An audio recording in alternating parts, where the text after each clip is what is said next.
হ্যাঁ আব্বু, এই যে আমি আসলাম মাত্র বাস স্ট্যান্ডে। আরে দেরি কই করছি, এখনো তো 15-20 মিনিট বাকি বাস আসতে। আরে তোমরা টেনশন করো না তো। হ্যাঁ তোমারে বলছে 30 মিনিট আগে এসে বাস দাঁড়ায় থাকে। আমি বাস স্ট্যান্ডে, আমি জানি না।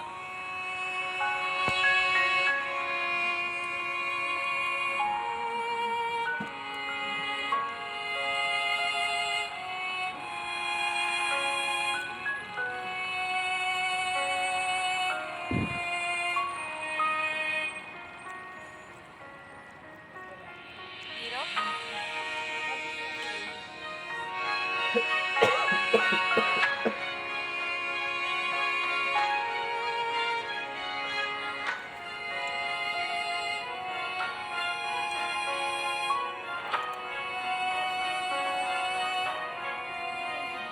আচ্ছা আব্বু, তুমি টেনশন করো না, আমি বাসে উঠে তোমারে জানাচ্ছি।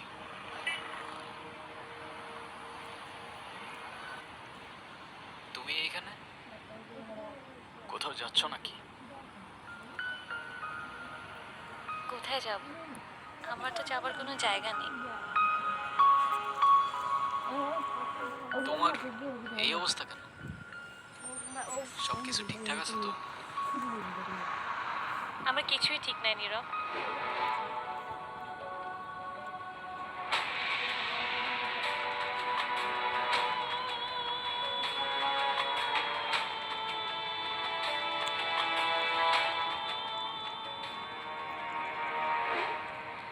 ওই রনি আমার লাইফটা একদম শেষ করে দিছে।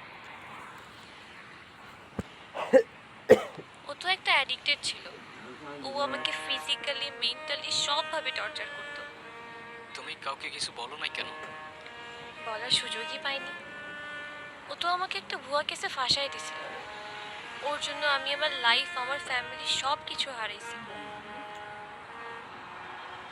ও তো একটা ক্যারেক্টারলেস, একটা চিটার ছিল। বাদ দাও, যা হবার তো হয়েই গেছে না।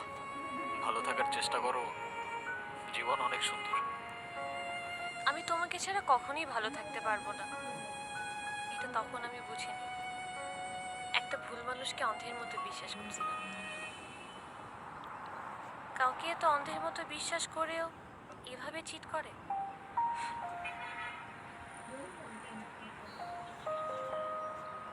দুনিয়াটা কি আজব, তাই না? বিশ্বস্ততার এই দামটা কেইবার বোঝে। আজকাল তো চিটাররাও চিট করে লয়ালিটি খোঁজে। এই নাও চকলেট। এই তোমার এই চকলেট কিনতে এতক্ষণ লাগে? আর মামা কই? আরে খুঁজেই তো পাচ্ছিলাম না, আর মামা তো বাসায় চলে গেছে।